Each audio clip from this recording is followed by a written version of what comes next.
Hi Tom, welcome. Hi, good to be back, and it's an extra pleasure being back with you all today in that for the first time we are able to publicise some of the results from a Farm and Connect study that ourselves at Advanced Milking were involved with. Would have been summer into autumn of 2019. So if you bear with me, I'll just share my screen and we'll have a look at the results and have a bit of a discussion as to what we found with that Farm and Connect study. Lovely. If anybody has any questions, please feel free to type them and we will aim to answer them at the end. Lovely. Tom, I'll hand over to you. Okay, so as we've said, the project last year was looking at milk quality. It was given a nice catchy title of Milking for All It's Worth, with the idea being that we would look at how we could make sure we're getting every bit of value out of the milk that we produce. So the study was commissioned by Farm and Connect, another one of their great initiatives, and the organisation and logistics were sorted out by Kite Consulting. The farms in question were all from the milk pool for South Carnarvon Creameries, and it was a really nice selection of farms for us to work with. And then obviously ourselves at Advanced Milking provided the technical expertise. And we'll talk a little bit about the details involved in the project now. So the main goal of this study was to see if we could streamline the process of investigating milk quality. So traditionally, the way that we've worked through problems with cell counts or with back-to-scan has been quite a long, drawn-out process. We've spent a lot of time looking at data. We've maybe taken a lot of samples and sent them off to the laboratory. And over a period of time, built up a picture as to what's going on in that herd, and then made a plan of action based on those findings. Now, what we wanted to see with this project was whether we could compress that whole process into a much quicker, easier, more convenient package. So at Advanced Milking, we designed a more streamlined approach to gathering this data. The initial plan was that farms would send us some data prior to us visiting the farm. Now, in actual fact, not every farm managed to get us data before the farm visit. And so that didn't really happen, which was a little bit of a shame, because looking at the numbers before we go out on farm can really speed the job up in helping us focus on particular problem areas. But the visits themselves went very well. We began each visit with a 30 or 40-minute question and answer session, where basically we fired a whole load of questions at the farm team so that we, as quickly as possible, could build up a picture as to where the farm's performance currently was and the background over the previous 6 or 12 months. And then, of course, the mainstay of the visit was our on-farm observations, both in terms of general farm assessment, so looking at the environment, looking at the cows, looking at the management style on that unit, and then more specifically, looking at the detail of milking machine performance and evaluating the milking process itself. At the end of the visit, we all sat down, both the Advanced Milking team as advisors and the farm team, to discuss what we'd found through the question and answer session and the observations, and what our main areas for improvement would be. And so through that discussion, we were able to formulate a plan which not only did we think was a good idea for going forward to improve milk quality, but also the farm team agreed was an appropriate and practical approach to the problem from their point of view, working with that plan every day. So we split our visits into two. Some of the herds involved in the project were more interested in somatic cell count. So there were 18 herds that we did a cell count investigation on. 10 of those had a high cell count at the time of the visit. And then the other half, 8 herds, had a very reasonable cell count at the time of the visit. And you might think, well, why bother doing a visit if they've already got a good cell count? But actually, it's really useful for us when we're looking at a project like this, trying to see whether we can get a benefit with this investigative approach. It's really useful to be able to compare problem herds with herds that are performing much better in that area. So these herds were a whole mixture from the South Carnarvon Creameries pool. We had small herds, large herds, herds with a whole different variety of milking systems, and a whole range of farming systems as well, from high yielding all year round herds right the way through to more extensive block calving herds. Now, just less than half of those herds gave us access to their cell count data before the visit.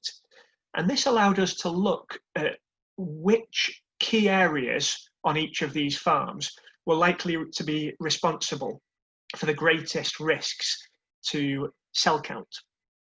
And we found that 2 herds had a clear pattern that indicated that most of the infection was coming from the dry period. There were another couple of herds where we could see that it was still an environmental risk pattern, but these environmental risks were actually greater during the milking period for those herds. And then there were a handful of herds where they had quite a clear indication from their mastitis and cell count patterns that we were actually dealing with contagious bacteria that spread from cow to cow. So that's really helpful because already we're a little bit ahead of the game when we go and assess these herds. We've already got a good idea as to where their main risks lie. So what risks did we actually find when we went out on these visits? Well, across the somatic cell count herd investigations, there was a whole spread of different risks. There were some risks which were only present on a small number of farms. So things like general poor health or a fairly challenging milking cow accommodation, these were found in a fairly small number of farms. And so advice in those areas was limited to just a couple of units who required it. A slightly larger number of herds showed problems with things like pasture management. So they were really struggling with their grazing infrastructure, poaching of gateways, poaching around water troughs, etc. And a similar number of herds, although not necessarily the same farms, showed problems with calving management. So although their milking cow accommodation was good, maybe the calving pens weren't quite so optimal from a udder health point of view. But then we can see with these issues that are highlighted red here, where the most common problems were found across these herds.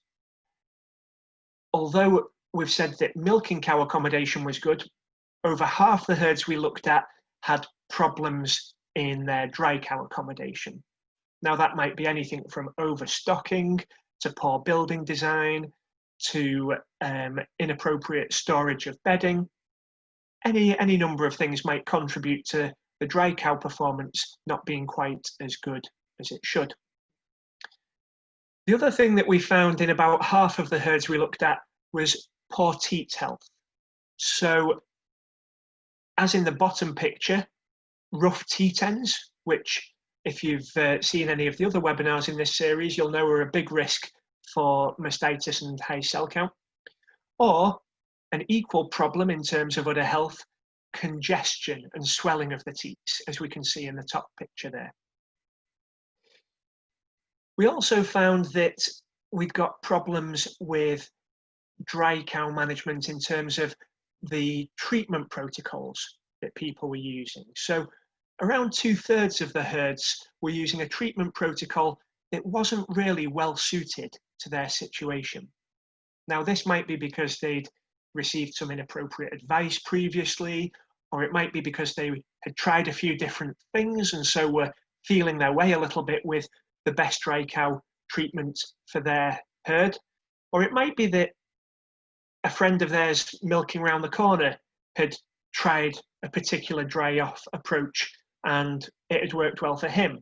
But of course, what works for one herd doesn't necessarily work for another. So Mrs. Jones might tell us that she's using just sealant for 50% of the herd, and that might work really well on her farm. But if we try the same thing with a slightly different farm setup, it might not be a good plan of action at all. So that was a consistent finding. 2/3 of herds were struggling because they weren't using quite the right dry cow treatment. But an equal number of herds, again 2/3 of the herds that we saw, were struggling with the milking machine or the milking process. And our dynamic machine tests highlighted quite a few problems. And we won't go into it in detail because it's a big topic in itself, but just looking at this graph on the right-hand side of the picture here, I can tell you that this particular milking, the machine is struggling to take milk away from the cow efficiently. We've got significant over-milking at the end of the milking period, and the liners are a very poor fit for the cow. So this kind of analysis showed milking machine problems as a common issue in this herd and in the herds within this project. So what did we decide to do with these herds? Well, we can see a whole load of different interventions which we advised. Now, some of these only applied to a few herds. So things like improving our pre-milking teat cleaning. There was only a handful of herds that was advised to because the rest were doing an adequate job of disinfecting those teats. But there were a few interventions which were more common. So roughly half of the herds weren't keeping up particularly well with milking machine maintenance, and just silly little things like here we've got some pulsation tubing which is cracked, and rather than being replaced, it's been patched up with a bit of tail tape. And these kind of low-grade machine problems can have quite a substantial effect on the performance of the machine and the impact on udder health. So a good number of herds were advised to just do a bit of an overhaul of the whole machine and make sure that everything was working as it should. On a similar note, replacing liners on a regular basis is part and parcel of that milking machine maintenance. And then a few problems which were even more common. We've already talked about how dry cow therapy wasn't necessarily well suited to all of these herds. So reviewing dry cow therapy was a recommendation, either with ourselves or with the routine vet for that herd, to make sure that we were giving these cows the best possible opportunity to cure infections over the dry period. And we were also doing our best to prevent new infections over the dry period. And finally, as mentioned, we found some fairly significant issues with the milking machine. And the most common thing we saw was over milking. So either no ACRs, no automatic cluster removal in those parlours, or automatic cluster removal which was set inappropriately for that herd of cows. And a fairly common finding, I mean, we were picking up on over milking with our testing data, but even just looking at the cluster, you can see here there's no milk at all going through that cluster. And that cow spent about 2 minutes at the end of milking with very little milk flow. So quite a lot of wear and tear on the teats. So flipping over to our back to scan herds, there were 11 herds that we investigated for back to scan risk factors.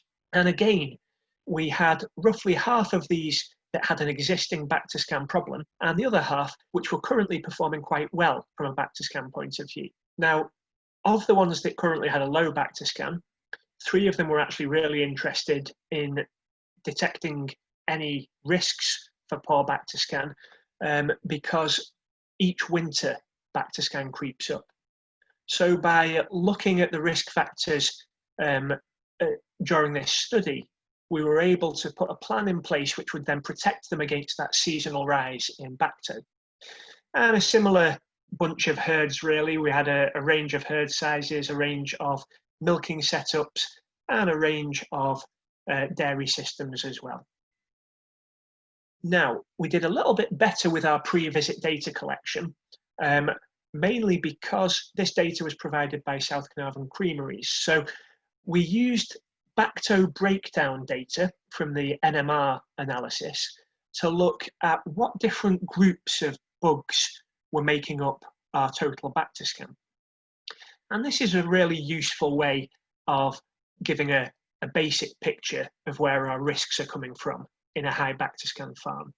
Because if we have high coliform levels, we know that a big chunk of our bugs are coming from the cow's teats or from an unhygienic milking process.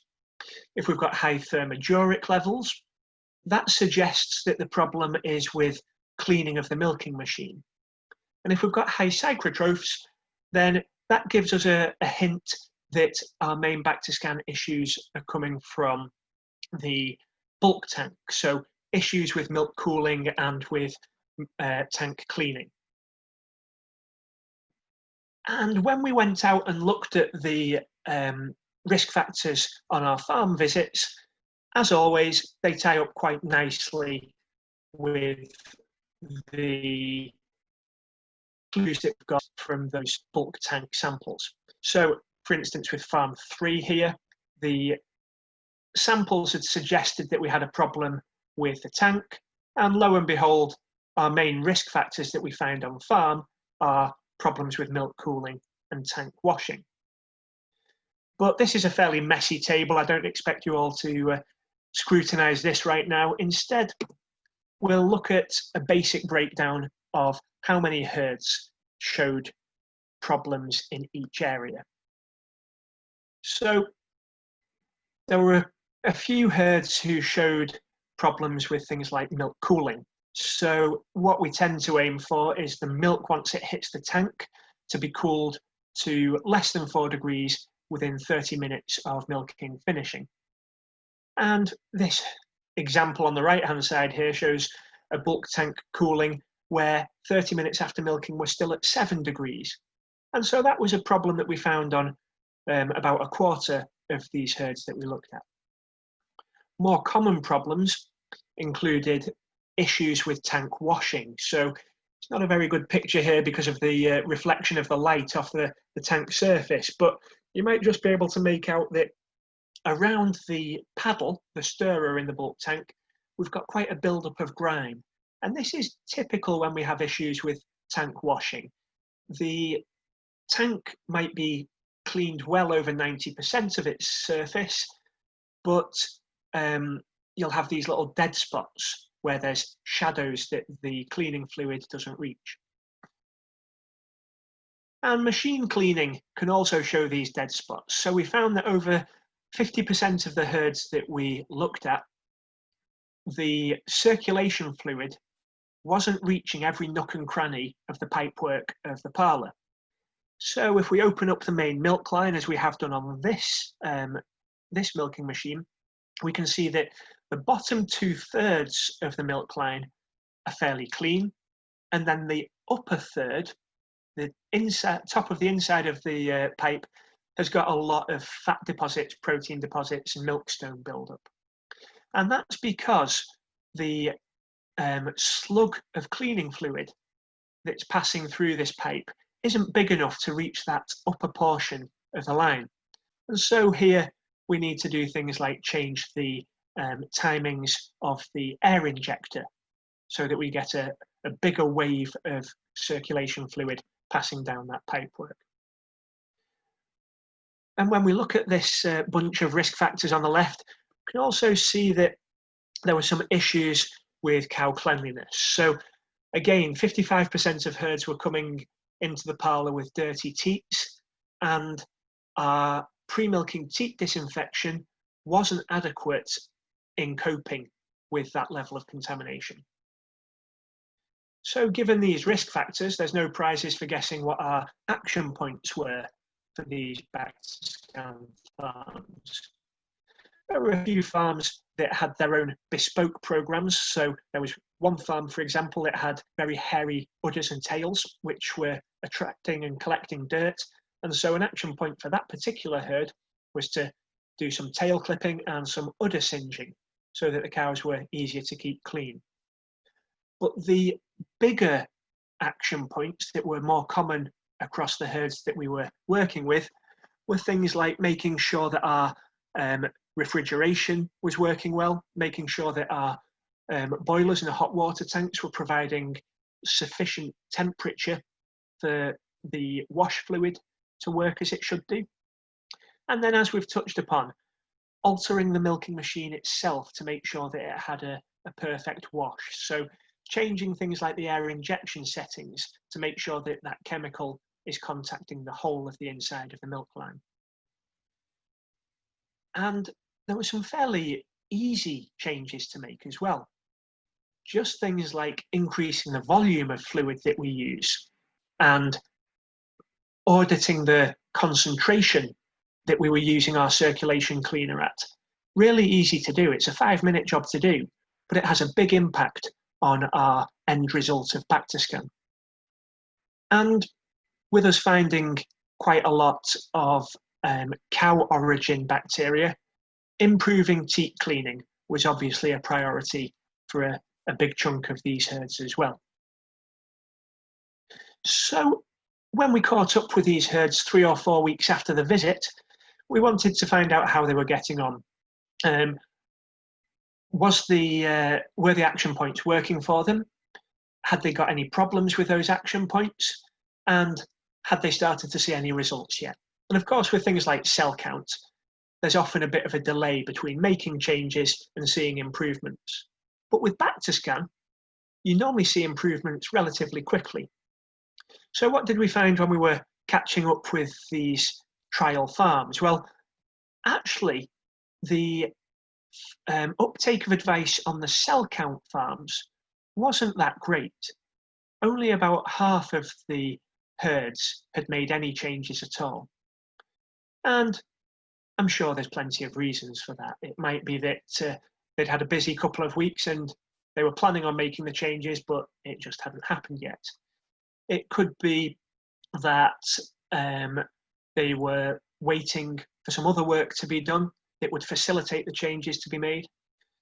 Or perhaps it was that they didn't think that the advice was good advice. Which brings us on to the question, was it actually worth following the plans? Was this advice productive for these farms? So to check that out, we did a few different methods of analysis, but essentially we were comparing the milk quality results in the quarter year after the visit to the milk quality results from the quarter year prior to the visit. And of course, that gives us quite a neat snapshot of how cell count and Bactiscan have progressed before and after. But it's worth us bearing in mind that that in itself is open to other factors changing it. So for instance, if we have a few months of really good weather and then a few months of really bad weather, it might give us an artificial change in udder health and milk quality. It's nothing to do with our advice.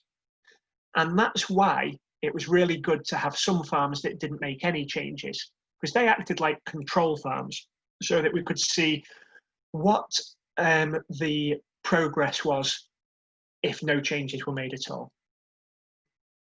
So if we look at our cell count results first, of the herds that started the trial with a high cell count, when they made the changes, or some of the changes that we'd recommended, cell count dropped by about 23, well, on average 23,000 cells per mil. So that in itself is quite nice. It's a significant reduction. But was it to do with our changes, or was it just a coincidence? Well, to answer that, we can look at the herds that didn't make any changes.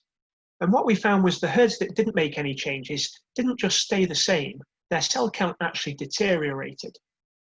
And that isn't a great surprise, because if we look at data for the whole of North Wales over that period, because of changes in temperature and humidity across the whole of the country, there was a significant deterioration in cell count performance across dairy herds. So that's quite interesting, really. It shows that not only have we improved the cell count on herds by making some of these changes, by following up these action points, but we've improved them during a time where other herds were actually deteriorating in cell count performance. And this is mirrored by what we see in the herds that started the trial without a high cell count. So for the herds that didn't have a problem, if they didn't make any changes, they had exactly the same deterioration. On average, they were seeing an increase in cell count of 36,000. Whereas our herds that made the changes, even though they didn't have a problem at the time, they actually weathered that storm. And despite the fact that every other dairy herd in the country was seeing challenges due to the weather, because they'd made some changes which shifted the balance away from high risk of cell count problems, their cell counts actually remained the same, were consistently good despite the greater environmental pressures. So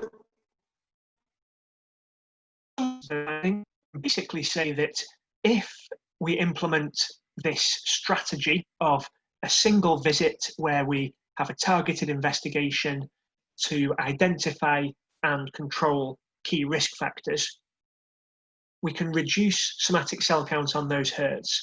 And that reduction is likely to be even more significant than the 23,000 reduction, because it's compared to a 30-odd thousand deterioration that we would see if we hadn't made those changes. And financially, does that take us forward as a business? Is there a positive cost benefit? And any sort of udder health costings are quite complex, and we need to throw a whole load of information in there, including things like barren prices, replacement costs, feed costs. But to keep things simple, we can look at two of the direct costs of somatic cell count.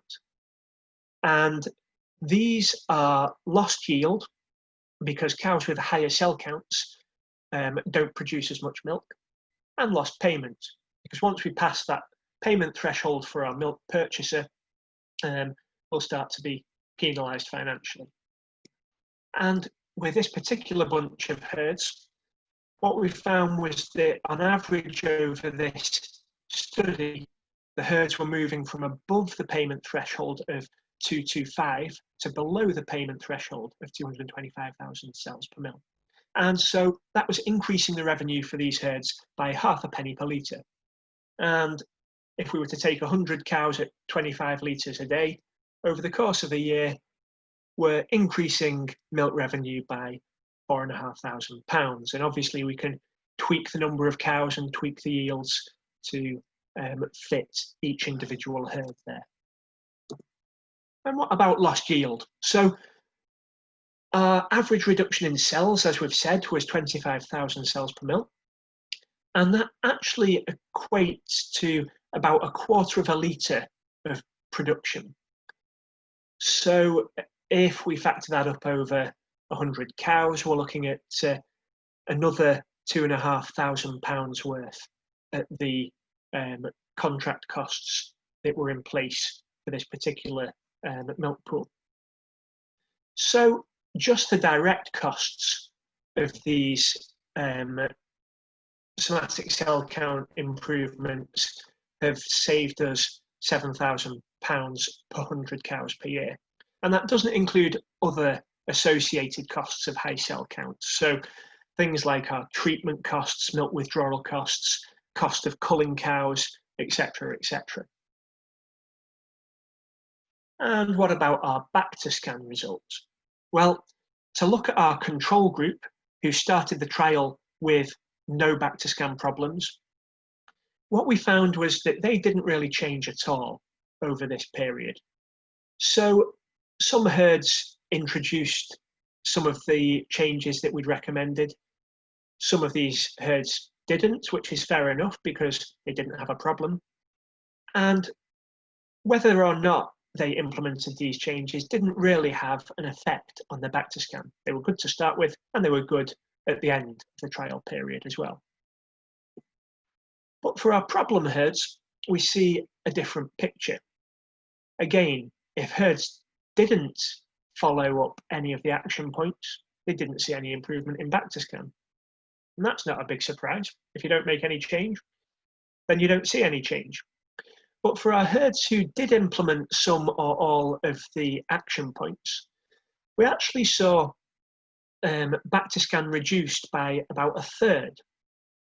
And that, when we crunch the numbers and do the stats, was a significant difference, both statistically and, of course, from a financial point of view.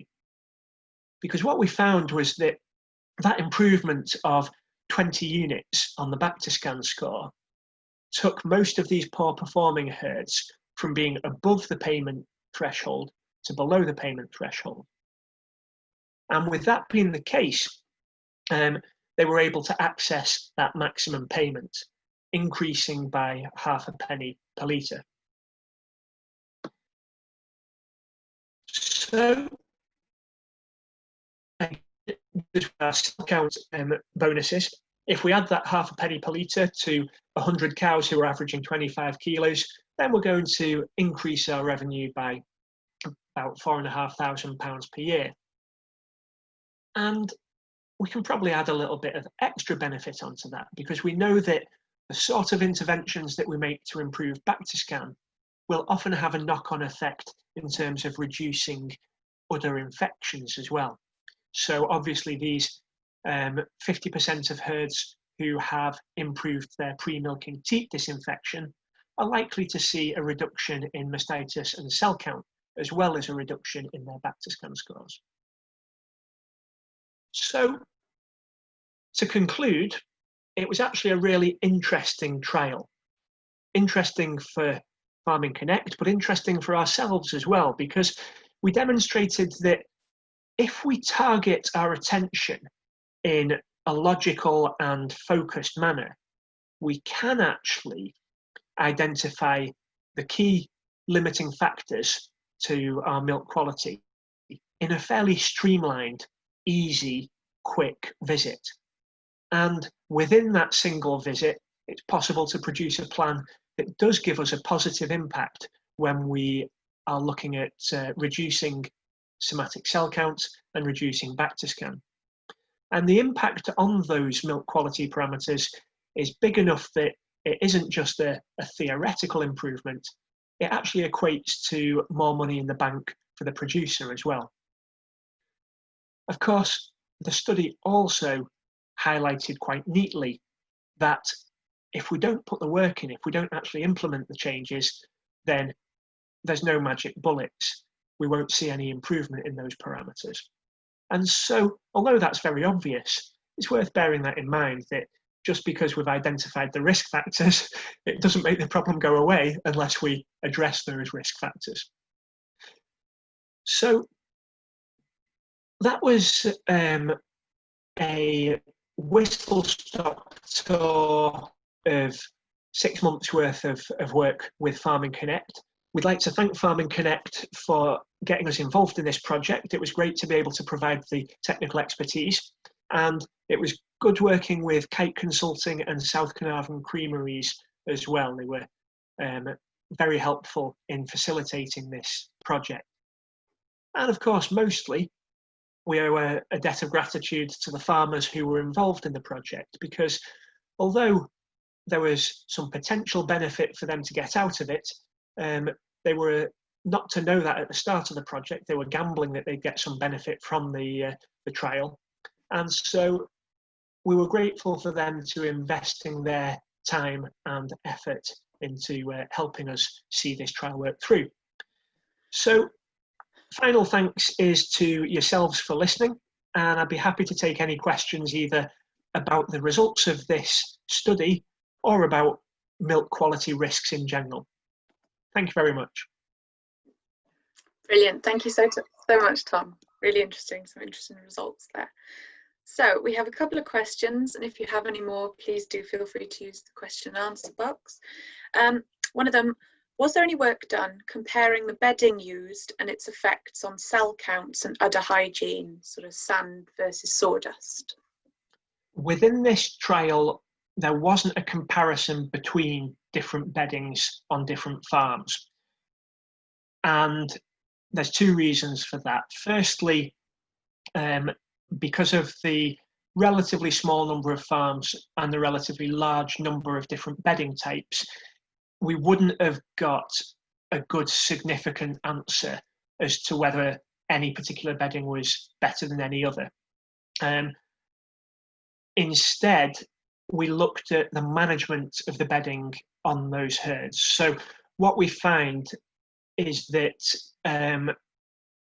most types of bedding can work well in terms of cow hygiene and udder health, but only if they're managed in their own particular way. So for instance, with sand bedding, it would be appropriate to add sand to the cubicles maybe twice a week or 3 times a week. Whereas with something like paper waste, it would be appropriate to add bedding to the cubicles once or twice a day. So we were looking less at comparing the different beddings between the different herds and more asking the question, whatever bedding we have on this herd, is it being managed in an appropriate way to maximize its performance? So that was what we looked at on this study. There are some studies on big numbers of UK herds that look at the pros and cons of different bedding types. And that's something that there's plenty of publications out there. If you Google bedding types and the initials QMMS, there'll be some trial work that comes up there which you can look at different bacterial loads that are associated with different beddings. Brilliant, thank you. So we have another one. What changes do you advise if we see a spike in SCC and mastitis cases during times of high humidity and temperature? Yeah, so it seems to be a problem that's growing. Obviously, we can talk till the cows come home about climate change and global warming and so on, but certainly over the last 10 years, if we evaluate the data, we seem to be seeing bigger spikes of high temperature and high humidity. And so for years, we've put off investing in infrastructure to manage that because we say, oh, well, we only have a handful of hot days a year. It's not worth spending however many thousands of pounds on fans or building modifications. I think we've reached that point where those days are too common for us just to write them off as a handful of bad days a year. And so it all comes down to moisture management, really. When we see these spikes in cell count and mastitis, it's invariably that we aren't able to keep the backs of the beds dry enough because the humidity of the air within those buildings is too high. And so we need to be looking at sort of everything that's involved in moisture management. Now, that might be at the high-tech end, so looking at how we can use fans to increase the number of air changes per hour within that building. So bringing dry air in and pushing wet air out, and that'll help keep the beds dry underneath the cows. Or it might be at the more simple end of the spectrum. So just managing how we manage the slurry buildup within those buildings. And that can be as simple as reducing the interval in between scraping. it can be as simple as opening up loafing space outside of the buildings so that the muck that's coming out of those cows is spread over a greater area rather than just being concentrated in the fairly small area of the passageways, which allows it to build up to a greater depth. If the cows have access to a little bit more loafing, we're spreading that same volume over a bigger area, shorter depth, less splashing around, less muck on teats and so on. So it comes down really to evaluating the layout of the buildings, looking at how good the passive transfer of air through those buildings is. If the natural ventilation isn't good, we can consider fans and active ventilation, but also moving moisture out of that building by looking at our slurry management is key as well. And it's something that people often forget when we're looking at high yielding cows. For every increase in yield of a litre, we're probably looking at 500 or 600 mils of extra moisture that's coming out the back end of that cow. And so when the cows are flying, that's often when we see greater spikes in mastitis and cell count, because moisture management becomes that bit more of a challenge. Okay, brilliant. Did any of the farms not teat dip or spray? And if so, did that have an effect on their results?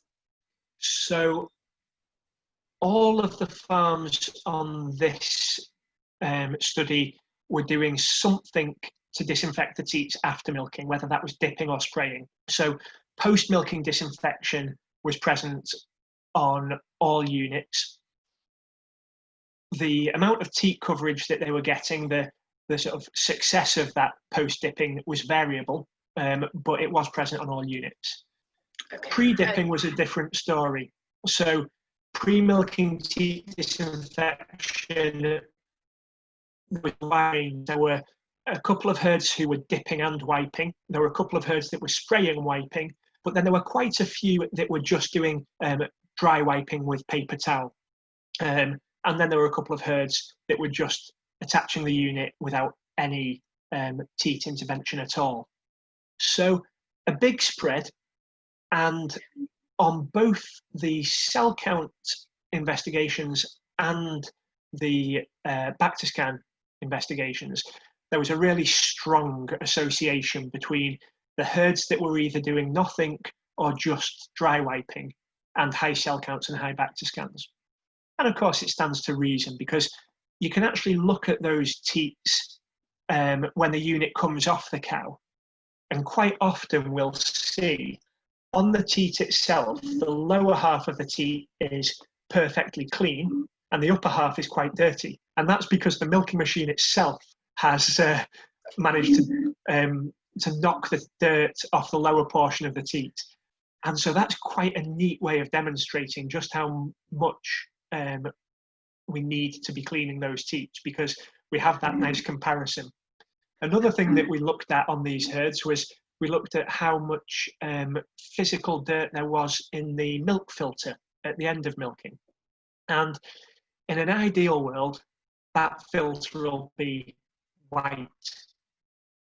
And on the herds where they were either just dry wiping or doing nothing at all prior to attaching the units, there was a lot of brown on those filters.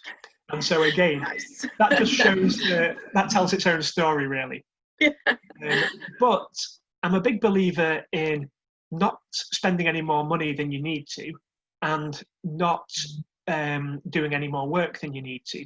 So for certain herds at certain times of year, they might get away without any problems just through dry wiping the teats. So if you've got a herd that's on quite light land, sandy soil, and they've got good cow tracks and the weather's on our side for once, then you might find that the contamination of the teats when the cows come into the parlour is so low that all you really need is a dry wipe.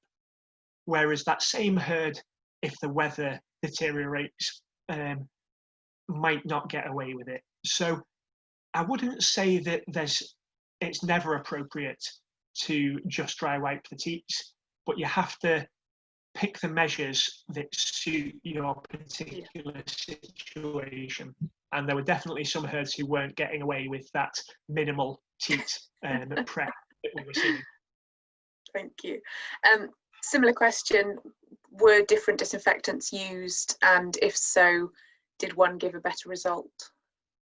Is this in terms of teats or in terms teat of disinfectants? Yeah. Yeah, so the only farm that actually, there was only one farm that stood out in terms of me advising that they changed the chemical that they were using. That was a farm that was using peracetic acid as its pre-milking disinfectant. It was using it at a very high concentration. And when we look at the teat skin on those cows, there was a lot of chapping of the skin. The skin was very dry. There was quite a lot of cracking. There was quite a lot of blistering. And of course, the rougher the skin of the teat, the more space for the bacteria to hide in and the more difficult they are to clean. Yeah. And of course, not very comfortable either. That was the only herd where we said, your disinfection choice isn't correct, and we changed that. Everyone else was using a disinfectant that was appropriate, whether that was iodine, chlorhexidine, lactic acid. They were all a good enough quality product that there wasn't much to choose from between them. Brilliant. And final question, best ways of reducing the lactation period and the contagious risks? Yeah, it's a good question. Contagious bacteria, when we're talking about that, we're mostly talking about Staph aureus these days. It can be a real headache, and that's not just because it spreads from cow to cow. It's because when a cow does have an infection with Staph aureus, it's very difficult for us to shift it from the udder. So probably 4 times out of 5, once infected, that cow stays infected for the rest of the lactation until we dry her off. So what we need to do in those situations is get a bit of a fire break in place so that cows can't spread the Staph aureus bugs from one cow to the next in the parlour.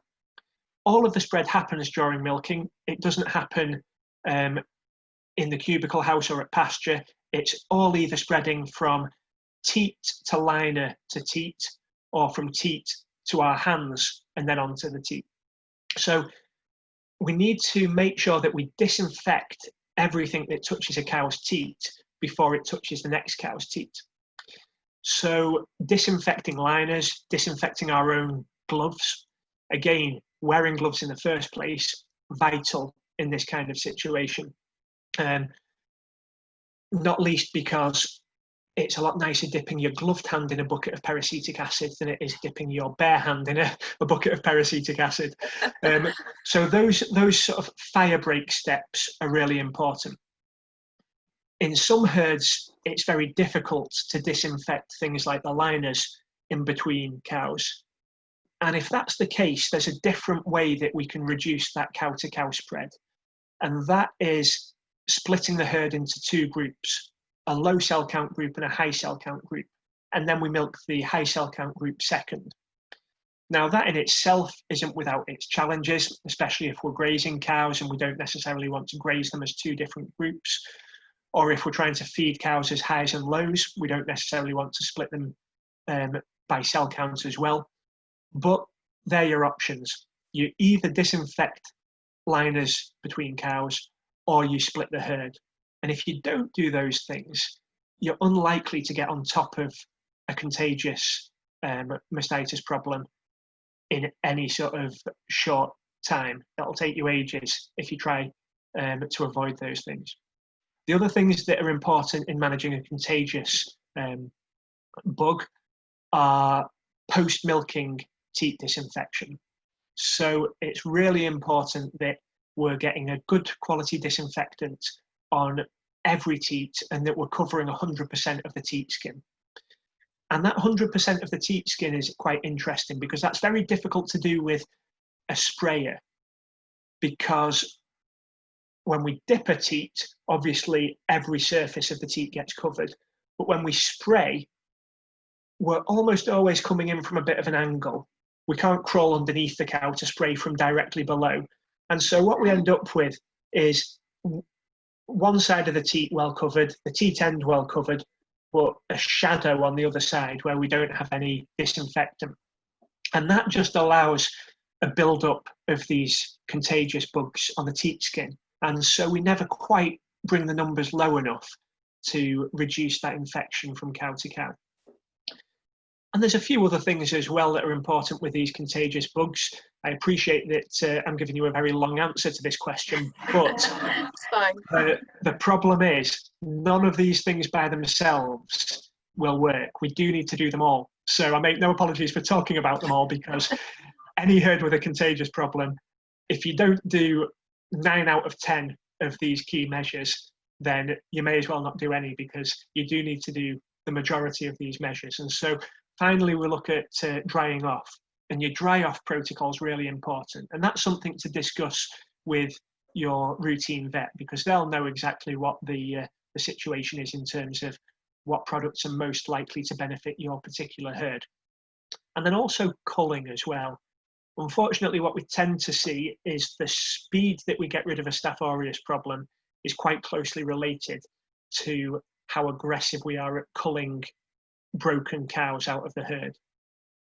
And it can be a bit brutal, and especially if you're trying to build numbers or maintain numbers, the last thing you want to hear is that you need to give 20 cows a career change because they're a Staph aureus problem. But in actual fact, those cows, they're just a reservoir for infection, and we'll never cure them. These cows that have a high cell count month after month after month, even a dry period isn't going to cure those infections.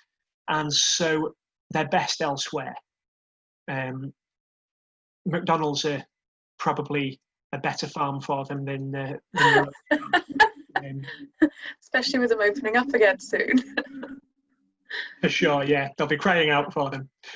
So that's a kind of rough breakdown of the things that you need to do to get on top of a contagious problem. Of course, anyone who's got a contagious problem will be listening to that list thinking, oh no, that sounds like hard work. It is hard work, and there's no point me trying to sugarcoat it. You don't get rid of a contagious problem without quite a lot of graft and quite a lot of hassle. But the longer you put off engaging with those measures, even though I can sympathise with you delaying starting them because they're a nuisance to actually start, but the longer you put off implementing those measures, the longer you'll have to do them for. So the sooner you start them, the quicker you'll solve the problem. Brilliant. Well, thank you very much, Tom. Just a reminder that you have another webinar, or the follow-up to this one, next week, the same time. And I'd like to thank everybody for coming. And thank you, Tom. Really, really interesting. Thank you very much. It's been a pleasure.